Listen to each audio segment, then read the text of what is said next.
Want to turn off the green light on your iPhone? Here's what it means and how to stop it. The green light shows when your camera is being used. First, swipe down from the top right. Open Control Center. At the top, you'll see which app is using your camera.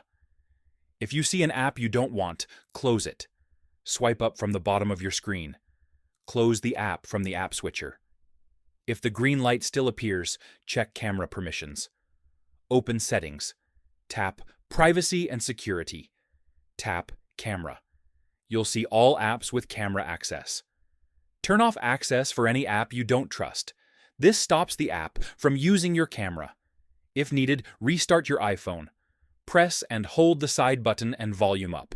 Slide to power off. Turn it back on. This can clear any glitches. Keep in mind, the camera app will always trigger the green light. That cannot be disabled. And that's it. If this helped, like the video and subscribe for more iPhone tips and tutorials.